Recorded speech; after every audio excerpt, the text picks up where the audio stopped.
Hello everyone. This is Kanishk Patidar, and today I'll be presenting a seminar on the topic attack on blockchain.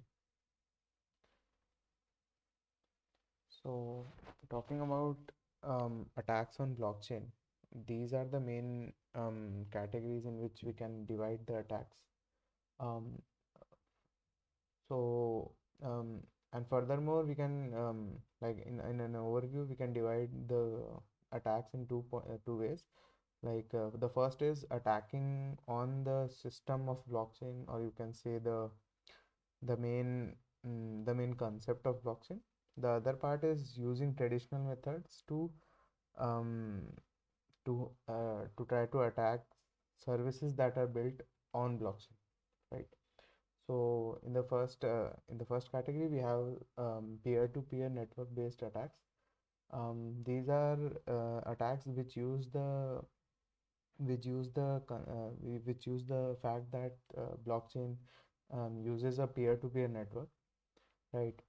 Then there are consensus mechanism based attacks, which use the fact that the blockchain rely on a consensus mechanism, and it is in major of the in major cases um, it is like controlling a lot of nodes, or say miners, um, making the attack very efficient and like completely devastating the blockchain. Then comes the smart contract based attacks. So these are the attacks that particularly focus on any vulnerabilities or bugs that could be found in the smart contract that is deployed for a particular blockchain. Then comes the wallet based attacks. um, these are uh, these are attacks that use some that exploit some features that the wallets use in typical blockchains.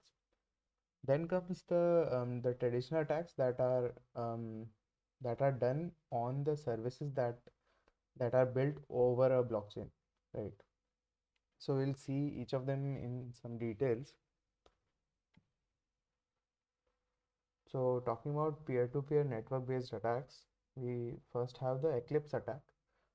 In the Eclipse attack, what happens is so first of all, in blockchain, a single node will depend on the X number of nodes that it selects using a peer selection strategy that is already written in the smart contract to have its view of the distributed ledger, because it cannot contact everyone on the network. It has to it selects some of few of the nodes and then rely on them to have the correct view of the distributed ledger.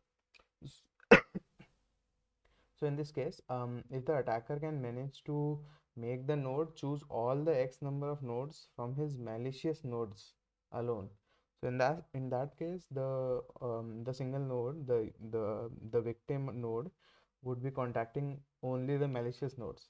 So this can enable the attacker to um, change the view of the ledger for that particular node, and that could be used to do double spending and various other things, right? Then comes the civil attack. So the eclipse attack, it is as well, like while the eclipse attack is focused on a single node, the civil attack focuses the whole network. And in a civil attack, the attacker would flood the network with large number of nodes with that are malicious in nature, and the attacker would try to influence the whole network. So these nodes, though appearing like unrelated individuals, like they would appear to others as they are merely a single individual node in the network, but are actually operated by a single operator, right? And in this case, the objective is to not target a single user, as I said earlier, but the whole network. So what will happen eventually? The nodes will try to create a separate fork in the ledger, and that would allow the attacker to make simple double spending attack and other various attacks. Now, talking about the consensus mechanism based attacks, first we have the selfish mining attack.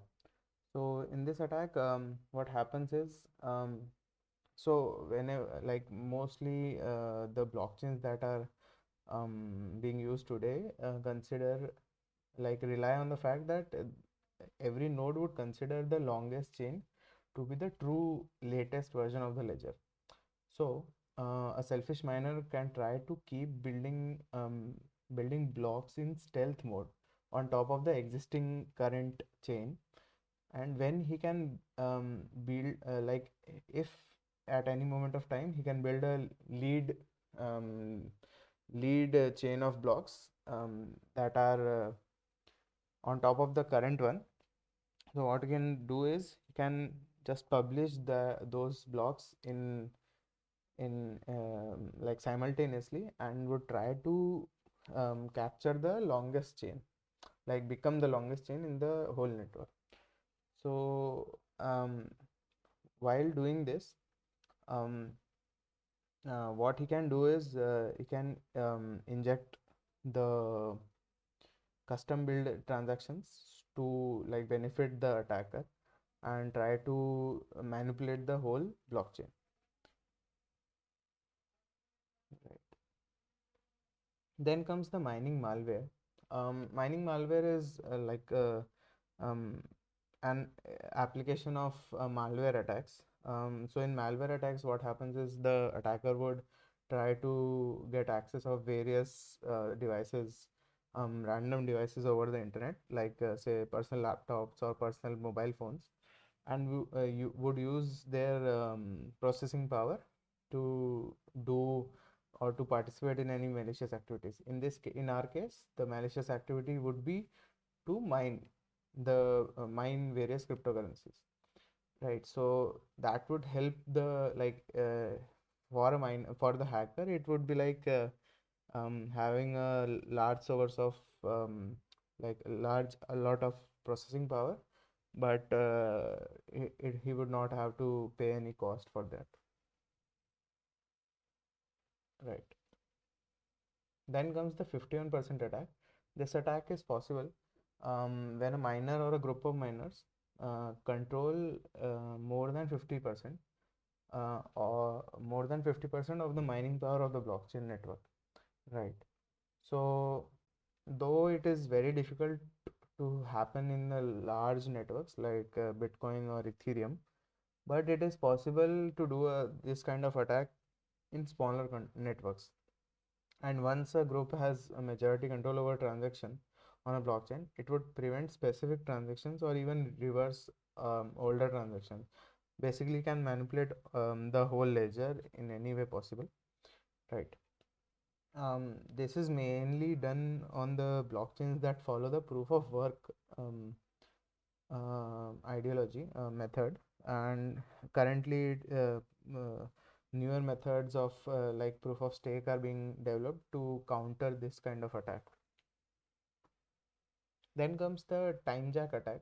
Um, in case of blockchain, as the network is spread over the globe, the concept of time is very crucial and very difficult to handle.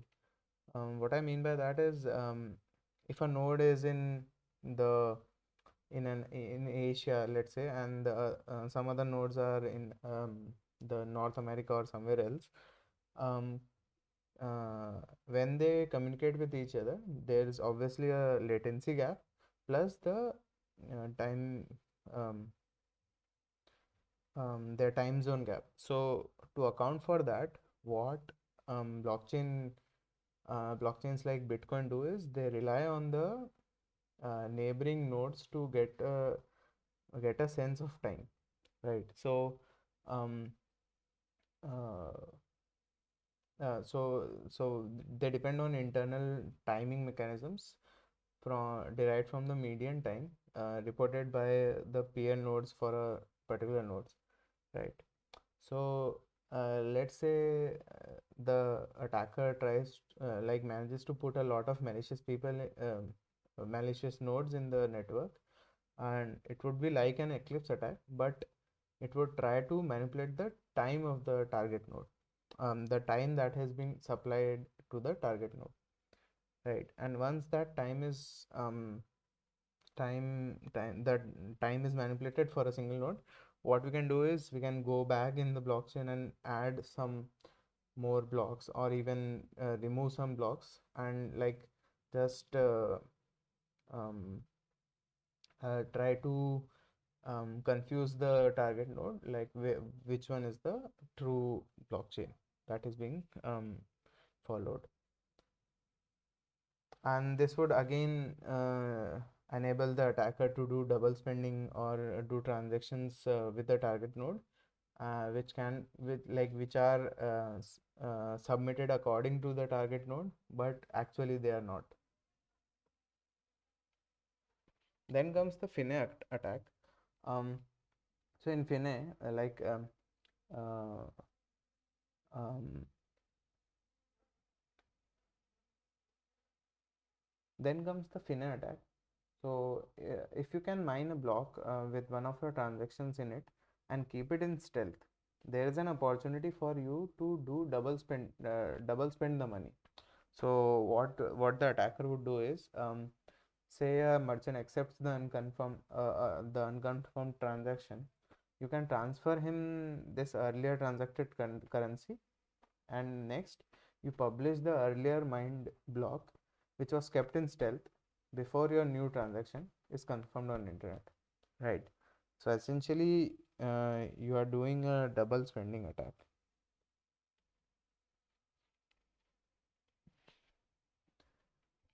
Now comes the smart contract based attacks. This is a special case. So it is the attack was called the DAO attack. And so what happened is, it is said to be the biggest exploitation in the history of cryptocurrencies. And so what happened is, the newly emerging concept of decentralized autonomous organization like was an ambitious feature for Ethereum, right? And in the earlier stage, a company called Slock started a crowdfunding for the project, called the DAO. So the crowdfunding got an overwhelming response and collected a lot of money, precisely 12.7 million ether. That was around 150 million US dollars. So uh, so now what the attacker did was, he identified a vulnerability in the code of the of the crowdfunding code, right?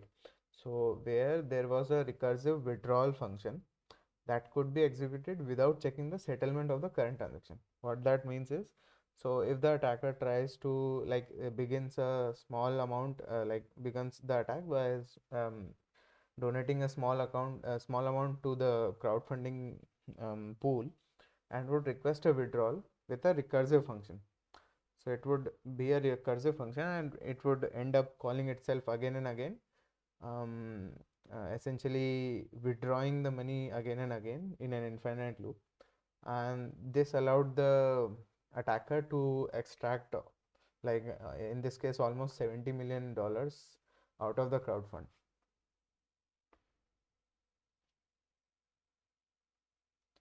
So now we'll see some of the traditional hacking techniques that attackers use, applied on the blockchain services. So, like a major application, or a major application that is being um, used in the crypto world are the central exchanges. So these exchanges are nothing but like stock exchanges in real life, but they are meant for cryptocurrencies.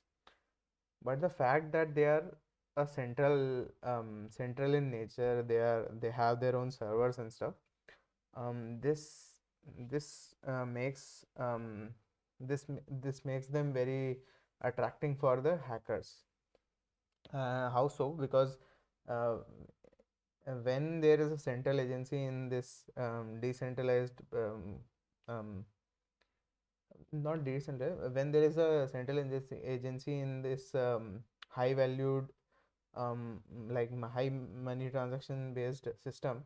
So what happens is, if the hacker um, is able to hack the central exchange or any institution, what that would enable the hacker is to like use the data. If he simply finds all the private keys or all the data of the users, that attacker could essentially transfer all that money to some public, his private account, and would just vanish, right?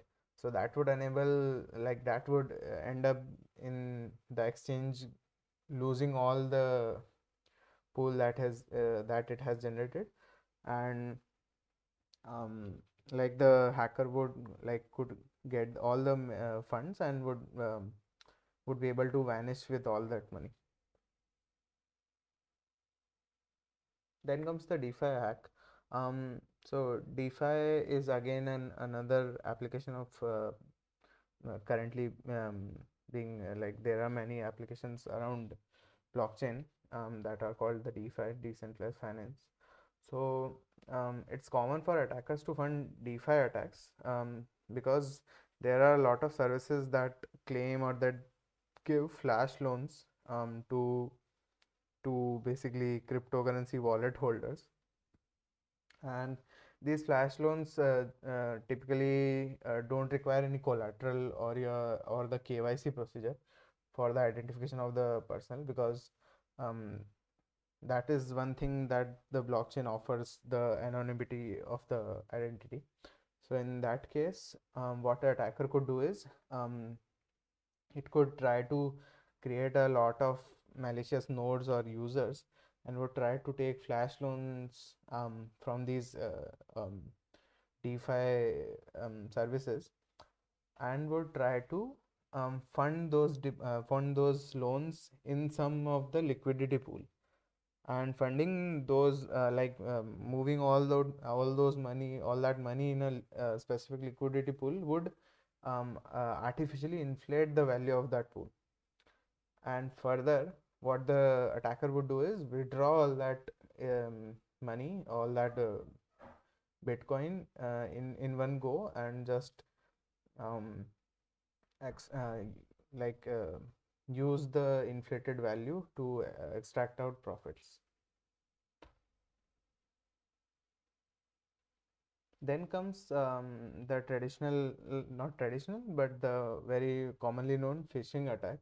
So phishing attacks are of various types, and all those can be used to extract information from a particular user regarding their own personal private wallets. And once that information is lost, and the whole funds are uh, in just in just flash of a second are in the control of the attacker, right?